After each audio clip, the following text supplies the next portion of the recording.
Tension میں تھا، پوری رات میں نے تجھے دیکھا، ملاحظہ کیا، تو نکلتا ہے کچھ پڑھ کے چلا جاتا ہے۔ اس طالب علم نے عرض کی حضور بادشاہ صاحب بات کچھ یوں ہے کہ صبح میں نے استاذ کو سبق سنانا ہے، میرے پاس رات کو دیکھنے کے لیے دیے میں ڈالنے کے لیے تیل نہیں ہے، جس کی وجہ سے میں دیے کو جلاؤں اور اس کی روشنی میں پڑھ سکوں۔ آپ کے ہاتھ سے روشنی کی کرنیں جاتی ہیں، ان کرنوں میں، اس روشنی میں کتاب سے سبق دیکھ کے پڑھتا ہوں۔ میرے پاس وسائل نہیں ہے کہ میں دیا خرید سکوں یا دیے میں تیل ڈال سکوں۔ بادشاہ نے کہا اچھا یہ بات ہے۔ بادشاہ نے وزراء سے کہا کہ آج کے بعد جتنا بھی تیل کا خرچہ ہے محل سے جایا کرے گا۔ بادشاہ نے اس طالب علم کی، اس عالم دین کی دلجوئی کی، مدد کی، بادشاہ کے بارے نیارے ہو گئے۔ وہی بادشاہ جو 3 سوالات کی وجہ سے پریشان تھا، بے تاب تھا، بے چینی تھی، ہر وقت اس کو وہ سوالات پریشان کر کے رکھتے تھے۔ رات ہوتی ہے، بادشاہ سو جاتا ہے، محل کے اندر چاندنی ہوتی ہے، حضور نبی کریم رحیم صلی اللہ علیہ وسلم اس بادشاہ کے خواب میں آتے ہیں، اور اس بادشاہ کے خواب میں آ کر ایک ہی جملے میں اس کے جو 3 سوال تھے ان کا جواب ارشاد فرما دیتے ہیں۔ آپ صلی اللہ علیہ وسلم نے فرمایا اے سبکتیین کے بیٹے، تو نے میرے وارث کی مدد کی، کل بروز قیامت میں تیری شفاعت کروں گا۔ قربان جائے نبی پاک صاحب اللہ صلی اللہ علیہ وسلم کی فصاحت اور بلاغت پر۔ آپ صلی اللہ علیہ وسلم نے جو بادشاہ ساری زندگی بے چین تھا، بے قرار تھا، اطمینان نہ تھا، ایک ہی جملے میں اس کے 3 سوالوں کا جواب حل فرما دیا۔ فرمایا اے سبکتگین کے بیٹے، تو نے میرے وارث کی مدد کی، دلجوئی کی، قیامت والے دن میں تیری شفاعت کروں گا۔ جو 3 سوال اس کے ذہن میں تھے ان 3 سوالوں کا جواب مل گیا، اس کو اطمینان مل گیا۔ یہ دربار محمد ہے، یہاں ملتا ہے بن مانگے، ارے اونادا یہاں دامن کو پھیلایا نہیں کرتے۔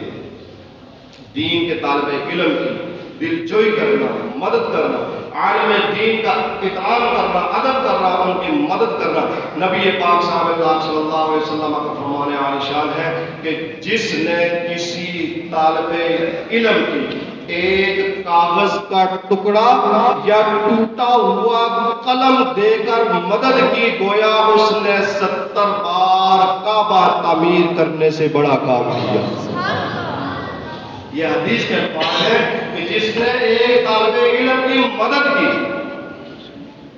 اس کی کسی ضرورت کو پورا کیا، پھر مثال دی کہ ایک کاغذ کا ٹکڑا یا ٹوٹا ہوا قلم دے کر اس کی مدد کی، تو وہ اس طرح ہے گویا 70 بار کعبہ تعمیر کرنے سے بھی اس نے بڑھ کر کام کیا۔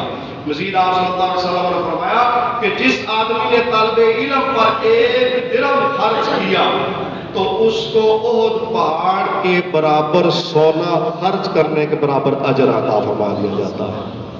تو میرے بھائیوں، آج کے اس مشکل وقت کے اندر علم جو ہے، آج ہم سارے اپنے آپ کو صاحب علم کہتے ہیں کہ ہمارے پاس بڑا علم ہے، اور جہالت پر مبنی ہم عبادات کے اندر لگے ہوئے ہیں۔ صحیح طریقے سے اگر پوچھا جائے نا، ہم صحیح طریقے سے نمازیں پڑھ رہے ہیں، ہمیں نماز کے ارکان کا بھی پتہ نہیں ہے، ہم نے دین کو سمجھا ہی نہیں ہے، صحیح معنوں میں روزہ بھی نہیں آتا ہے۔ جو صاحب شربت لوگ ہیں، صاحب حیثیت لوگ ہیں، ان کو اتنا نہیں پتا کہ زکات مال سے کیسے نکالی جاتی ہے، حج کے ارکان کا نہیں پتا، عمرہ کرنے کا پتہ نہیں، لیکن باوجود اس کے ہم حاجی ہیں، نمازی ہیں، پرہیزگار ہیں، بڑے بڑے القابات اپنے ساتھ لگا لیں، وہ سارا کچھ ہم ہے۔ آج دشمن ہم سے آگے کیوں ہے؟ ہم نے غلط فہمی کے اندر اپنے آپ کو عابد بنا لیا کہ ہم بڑے عبادت گزار ہیں، عبادات کے اندر ہم نے اپنے آپ کو بزی کر دیا ہے، لیکن انہوں نے علم سیکھا اور علم پر مبنی انہوں نے ایجادات میں کوشش کی، ہر طرح کے آسائش ان کے پاس ہے، ہر طرح کی انہوں نے چیزیں تیار کی۔ ایک وہ وقت تھا جب مسلم سائنسدان تھے، انہوں نے ایجادات کی، مسلمانوں کا عروج کا دور تھا، آج مسلمان صرف عبادات کی طرف لگ گئے. کسی مسلمان کے لیے کچھ سہولت پیدا کرنا، اس کے لیے آسانی پیدا کرنا، یہ بھی عبادت ہے. ہم نے نماز، روزہ، زکات، حج کو عبادت سمجھ لیا ہے، کلمہ، اللہ، ذکر اسی کو عبادت سمجھ لیا ہے، تسبیح کو عبادت سمجھ لیا ہے.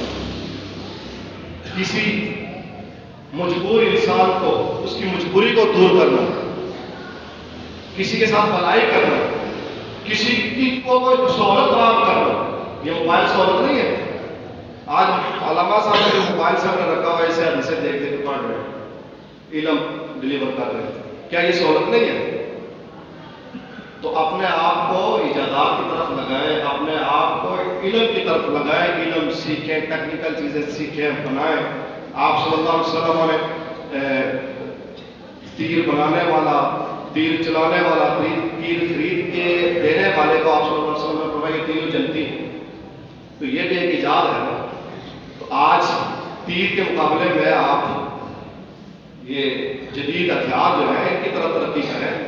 دشمن آج ہم پر غالب ہے. کیوں غالب ہے؟ کس چیز کا اس کو سہارا ہے کہ ہمارے پاس جدید ٹیکنالوجی ہے، جدید ہتھیار ہے. فلسطین کے اوپر وہ ظلم و تشدد کر رہا ہے، لیکن کاش اگر مسلمانوں کے پاس اتفاق، اتحاد ہوتا، اور فلسطین مسلمانوں کے پاس جو جذبہ ایمانی ہے، یقین کریں ایسا جذبہ ایمانی کہ رشک آتا ہے. اور پھر اتنا کچھ ہونے کے باوجود حسبنا اللہ و نعم الوکیل، نعم المولا و نعم النصیر. پھر ہمارے پاکستان کے اندر اگر کوئی حادثہ ہو جائے تو ہماری عورتوں کی، ہمارے بچوں کی حالت دیکھنے والی ہو جاتی ہے. ہمارے بال بکھرے ہو، پتہ نہیں کیا کیا حالت ہو جائے. دیکھو کہ ہمارے پر بھی عذابات آتے رہتے ہیں، لیکن دیکھیں اتنا ظلم، اتنی بمباری ہونے کے باوجود بالکل ان کے چہرے تر و تازہ، فریش، ایمان کا جذبہ ان کے پاس. اور اس کے ساتھ اگر ان کے پاس ہتھیار، جدید ہتھیار ہوتے ہیں تو یہ دشمن کب کا ختم ہو جاتا ہے. میرے مسلمان بھائیوں، علم سیکھو، علم کو عام کرو، اور علماء کی خدمت کرو، علماء کا احترام کرو. نبی پاک صلی اللہ علیہ وسلم کا فرمان عالیشان ہے کہ جس معاشرے کے اندر علماء کی بے قدری ہوتی ہے، سب سے پہلا جو عذاب ہے وہ نازل ہوتا ہے رزق میں کمی کا، اور پھر ان کے اوپر اہل قرآن مسلط کر دیے جاتے ہیں. اللہ رب العزت کی بارگاہ میں دعا ہے کہ اللہ رب العزت